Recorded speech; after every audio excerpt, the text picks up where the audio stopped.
ꯆꯨꯊꯔꯦꯕꯀꯣ ꯍꯤꯅ to my channel ngasise ko khara isagi grooming tawrage se ko akhoi yumda panba ingredients khara na hair gi marks ama ready tawge khale ko chemicals taiman sam ga se yadre ko do state chu ani rak to holabani na sam se yo yo laure ba ko do agi garden da panba hinaga dugai siga mithanim kari patta dugai aloe vera kharaga tawraga ai ngasi hair mask semage so mayam da hairage result su lage ko tairaga to mayam garden chala sila se hina kawi ko sam sam da mak si su hap to ya khara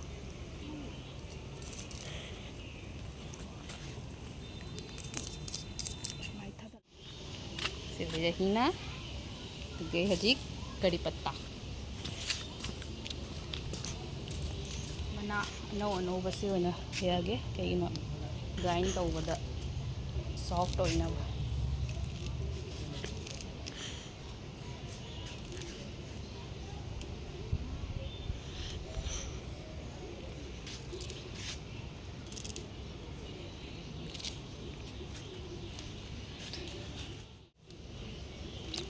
kiyo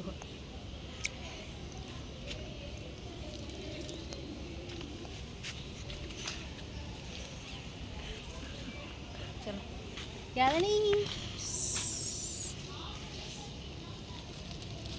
Baik, pos kan. Nanti saya nong di khara mangi ko nong chu ko di khang de do ai nei. Plug to raise hinaga da khoi kari patta.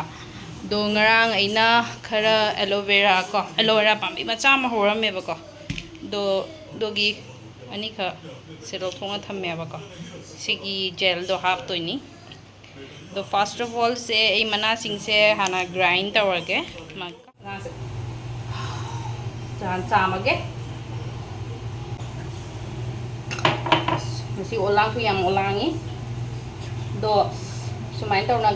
Hina का गरी पता से हिना से संगी तमग याम फै हाइबनी को अदो मयाम मना सिंग चिगा अदुगे संगी अमगा काना बकरिनो मेथी मरु खरा हापसलगे को मेथी मरुगा दिसे फजना grind to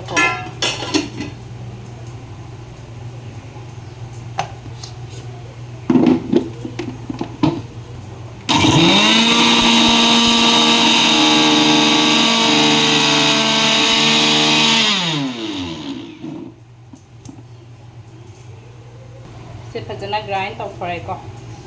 se sumain to no lei re green color gi do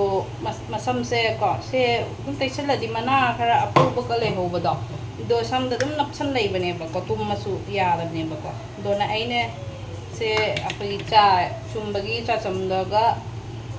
chum tho mai gi se oina chum tho ga du gai ta wa ka ba ko actually hina se color su ka ba ni ko hoi hana sham da hina da ram da ne hina hina ta ta ram mani ko hana de adi ti mo mong thok le but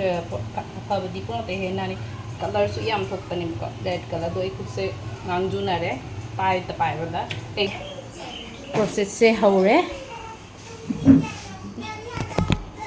smain to re ko cha chum do chum me do mai se du mai to na chum do ge ba ko ma chum choi na tai ra ge cái gì hai bữa xem một thuộc với mà tầm đôi khoảng quỳ trăng được chung thuộc á mà chung chơi là tây ra nè bà con đúng mày làm là tây mình ở suốt quá xe phải cho nó grand tàu rồi đúng tây sân đầy dài bà con mà na đây mà tầm lấy ra tao shortcut tới tàu rồi kìa bà các bác xe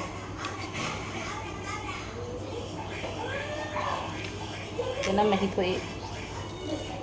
phải đâm chùm thật là cái đó ê tập đấy tăng cái tăng ta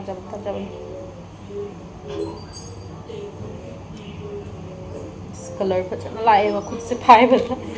my god organic yung gi pot hai se tongan mani ko sa da kana ba yam lai bak pha na quarter se phangi ba ko de di sumaina ana sing na palam ba se tai su thawai ga se nungai idi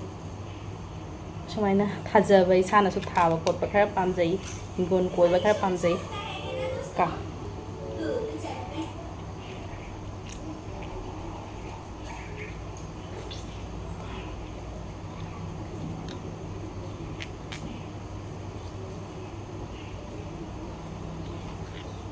Lumayan tayo ni si aloe vera se hapchalani ko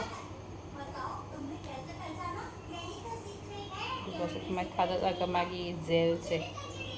tama hindi ko sa kapit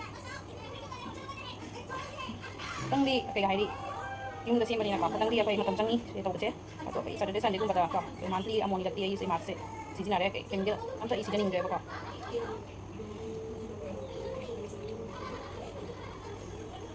ano dia sa tadi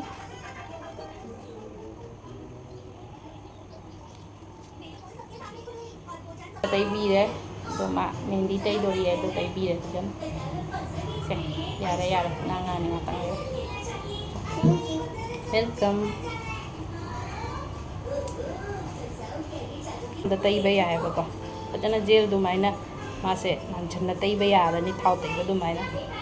tay bây giờ làm lại là ní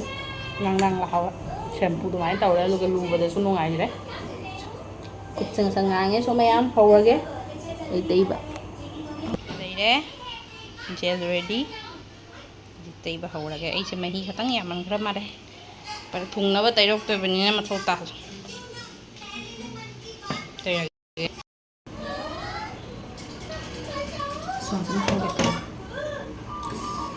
cái original gel sẽ khác đây là nhiều con số mày ăn ấy cút nó đúng tay đấy Mem brush use to basu yae hand gloves basu yae idum tai sele khut singa sut ngang na loi ra bani na already ngang bani na dum khut na dum to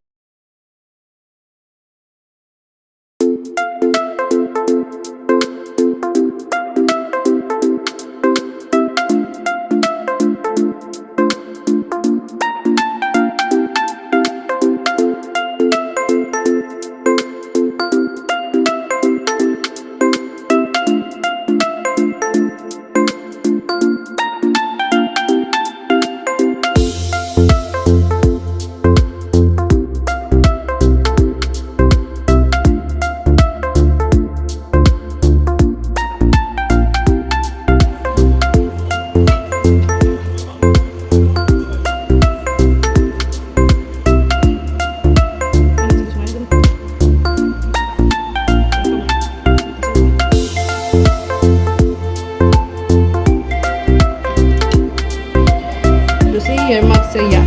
jana kanai ba ko ke do haidi kana ba hai se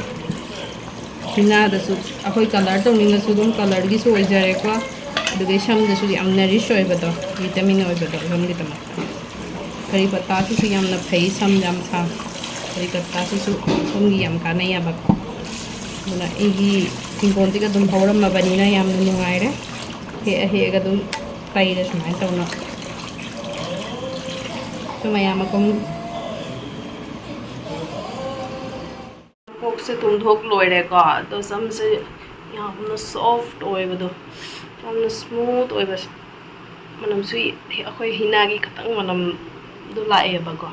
ni sam se yo me am dum ta re ba ko condition se so mayam sumaina ko chahi hai duri chahi se pura hala bani na khatang ni isa gi care se khatang lokom thoi dona samse yamna ken ba do ising su change oina lai raga ko mayam se do hari se kam phazare yamna soft oire ko sena akhoi gi chemical yaw da process ni do hafta do weekly amurak tadi ai se mark se sim taya ba ko du thao ma su aina yum da dum sijinaraga kasam se ken da na banarish oina ba ama sam sijine shemba do mayam da mathang video da yeng halakke sam se yamna private yam nungai ba ko do mayam na siga juba ko sungi mana su hapchan ba yani to ai yam nungai re sam se yam soft wai pai ba da do sumai na chemical free oi ba ko yum da dum lai ba po sei khara na ko dum mark sam semaga ꯋꯤꯛꯂꯤ ꯑꯃꯨꯔꯛꯇꯤ ꯑꯩꯈꯣꯏ ꯁꯝꯗ ꯍꯥꯏꯔꯣ ꯃꯥꯏꯗ ꯍꯥꯏꯔꯣ ꯃꯥꯏꯒꯤꯅ ꯑꯃꯨꯛ ꯇꯣꯉꯥꯟꯅ ꯁꯝꯒꯤꯅ ꯑꯃꯨꯛ ꯇꯣꯉꯥꯟꯅ ꯑꯗꯨꯃꯥꯏꯅ ꯍꯔꯕꯜ ꯄꯣꯠ ꯑꯃ ꯀꯣ ꯑꯩꯈꯣꯏꯒꯤ ꯊꯣꯛꯈꯤꯕ ꯄꯣꯔꯁ ꯊꯣꯛꯈꯤꯕꯁꯦ ꯑꯩꯈꯣꯏ ꯔꯤꯀꯚꯔꯤ ꯑꯣꯏꯅꯕ ꯑꯩꯈꯣꯏ ꯐꯦꯁꯇ ꯇꯩꯔꯤ ꯀ꯭ꯔꯤꯝ ꯀꯩꯀꯥꯁꯦ ꯀꯦꯃꯤꯀꯦꯜ ꯅꯠꯇꯕꯤꯀꯣ ꯑꯗꯨ ꯈꯔ ꯔꯤꯀꯚꯔꯤ ꯑꯣꯏꯅꯕ ꯑꯩꯈꯣꯏꯅ ꯇ꯭ꯔꯥꯏ ꯇꯧꯕ ꯌꯥꯅꯤ ꯁꯣ ꯃꯌꯥꯝ ꯅꯣꯡꯁꯨ ꯐꯖꯅ ꯆꯨꯊꯔꯛꯑꯦ ꯁꯗꯟꯂꯤ ꯑꯗꯨꯒ ꯑꯩꯈꯣꯏ ꯍꯤꯡꯒꯣꯜꯒꯤ ꯊꯕꯛꯁꯨ ꯂꯣꯏꯁꯜꯂꯦ ꯁꯣ ꯉꯁꯤ ꯚꯤꯗꯤꯑꯣꯁꯦ ꯁꯤꯒ ꯑꯗꯨꯝ ꯂꯣꯏꯁꯟꯖꯔꯒꯦ ꯕꯥꯏ ꯁꯤ ꯌꯨ ꯑꯒꯦꯟ